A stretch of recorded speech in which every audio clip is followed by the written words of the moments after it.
Assalamualaikum warahmatullahi wabarakatuh. Selamat pagi, selamat malam, selamat siang, selamat sore, dan selamat apapun Anda yang ada di manapun berada.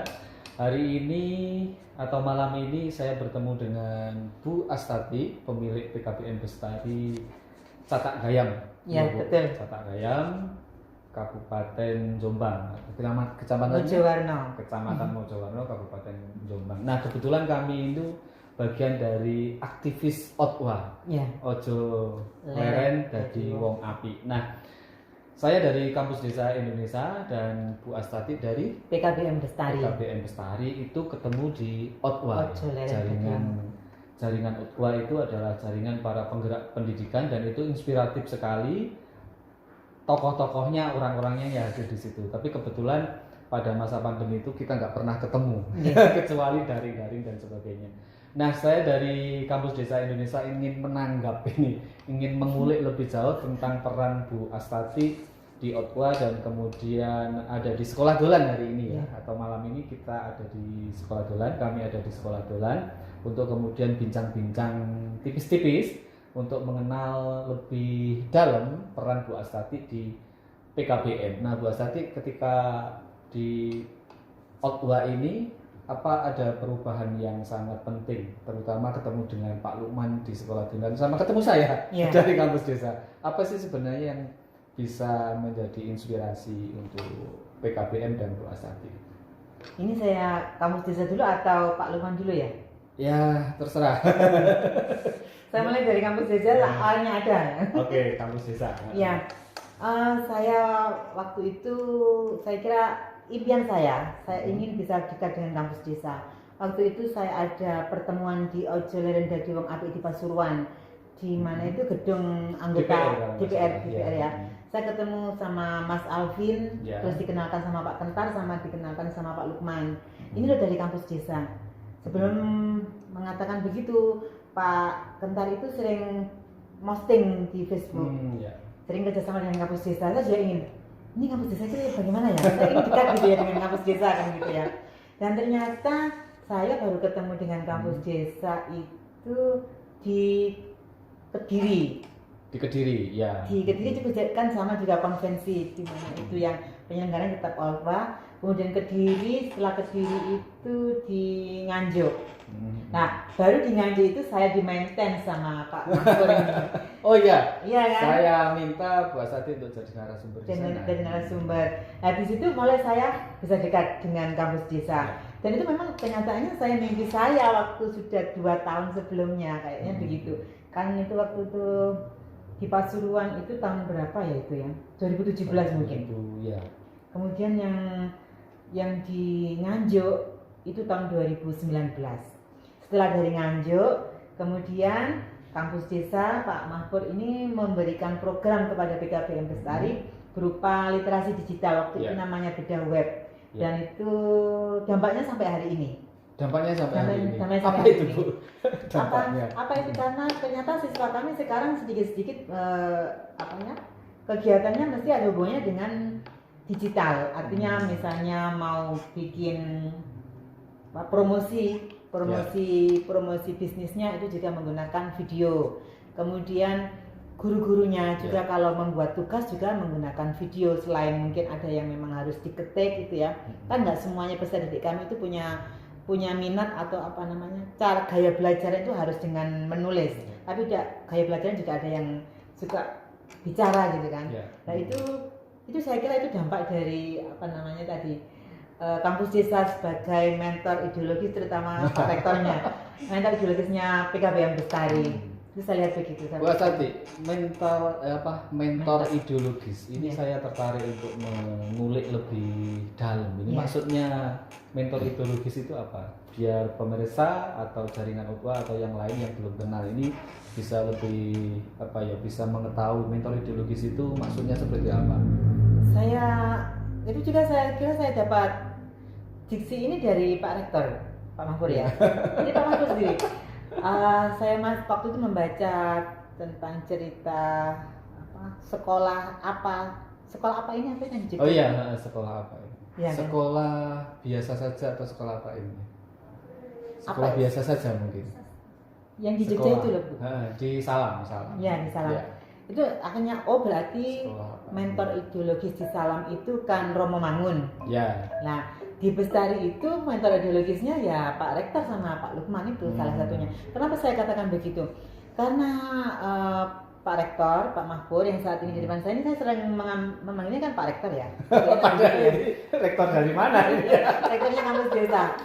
Sama Pak Lukman itu sering membuatkan mimpi PKBM Bestari. Itulah saya kira yang dikatakan mentor ideologis, dan mimpi itu ternyata memang menjadi kenyataan.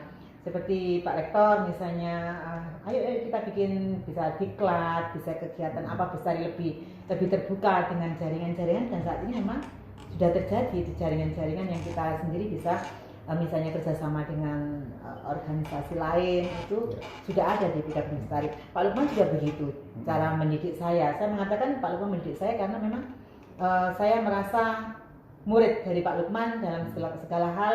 Meskipun Pak Lukman tidak pernah mengajari saya secara muka langsung, tapi memberi masukan kepada saya. Termasuk Pak Rektor juga kan begitu. Pak Rektor itu juga, saya mahasiswanya Pak Rektor ya.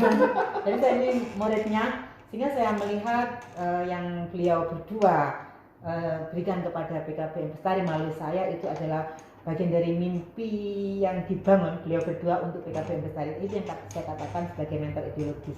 Artinya optimisme, mimpi itu bisa diterjemahkan ke kemauan untuk membangun visi ke depan ya, atau kita optimis dan berani untuk futuristik ya, menjangkau ke depan ya, Kayaknya Pak Lukman itu kalau ngomong futuristik gitu.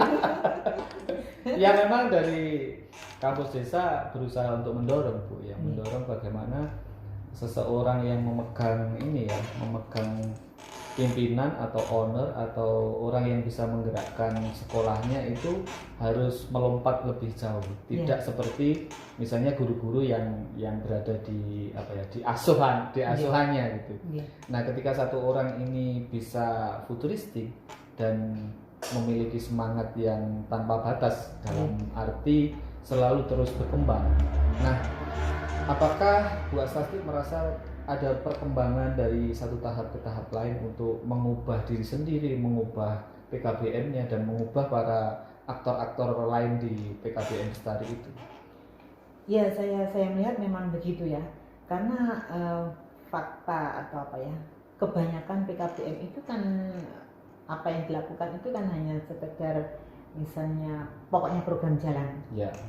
Biasanya begitu ya. Saya tidak mengatakan bahwa semua PKBM begitu. Biasanya begitu. Ada yang seperti itu. Lah saya sendiri karena melihat terinspirasi dari sekolah Dolan, saya tidak ingin seperti itu. Yang saya inginkan adalah seperti sekolah Dolan. Dan semoga saja sekolah Dolan tetap mau menerima saya sebagai muridnya. Kemudian bisa menjadikan saya ini selain murid juga mitranya. Alhamdulillah hari ini saya melihat itu. Saya dijadikan mitra sekolah Dolan yang saat ini kan dinamakan FIB, Panan Insan Baksa. Itu saya merasa mendapat kehormatan. Selain itu juga hari ini tadi saya mendapatkan ilmu, wawasan, dan banyak termasuk jaringan. Jadi saya lebih kenal Puskurbuk, dan Puskurbuk juga mengenal PKBM Bestari. Itu yang saya lihat. Dengar ya. Ini Bu Astati juga agak mentah dari jaringan PKBM. Bisa diceritakan? Dalam arti yang positif, maksudnya mengapa kemudian berani untuk memiliki pembeda itu? Biasanya kalau di penilaian akreditasi itu ada pembeda, tapi ini pembedanya jauh lebih berani. Nah, sebenarnya modal apa sih Bu kok bisa berani berbeda itu dengan PKBM yang umumnya ya? Ini kan satu lompatan yang cukup berani saya kira, tidak hanya pertimbangan biasanya kan lurus-lurus saja. Nah, ini secara ideologis, karena ini ideologis ya. Apa sih sebenarnya yang mendasari Bu Astati punya keberanian seperti itu? Tentu saja karena mungkin saya merasa saya harus melaksanakan layanan pendidikan ini dengan jujur, pertama ya. Yang kedua, saya ingin layanan pendidikan saya itu bisa terus bermanfaat bagi kepentingan semua kebutuhan pendidikan yang ada di Indonesia, mungkin nanti bersifat sekup internasional. Pak Lukman pernah memimpikan PKBM Bestari juga begitu. PKBM Bestari sebenarnya sudah harus bisa keluar dari daerahnya. Itu saya kira, makanya saya katakan Pak Lukman juga mentor ideologis dari PKBM Bestari. Saya kira karena saya merasa harus jujur melaksanakan layanan pendidikan, saya juga harus menjadikan layanan pendidikan ini bisa diterima oleh masyarakat, pemerintah sepanjang zaman. Maka itu yang saya kira kalau saya mengelola PKBM itu seharusnya sesuai dengan role-nya. Saya kira lebih selamat. Meskipun kadang-kadang memang ada yang nggak selamat juga. Soalnya saya pembentukan image saya menjadi seorang yang idealis gitu kan. Kata ada juga yang mengatakan idealis itu ternyata kalian juga bisa membuat kita tidak selamat. Itu memang terjadi juga mungkin ya, ada sedikit friksi-friksi di antara pengelola PKBM karena mungkin saya katanya terlalu idealis begitu ya. Bukan saya tidak merasa idealis, tapi saya merasa harus menjalankan PKBM itu sesuai dengan role-nya.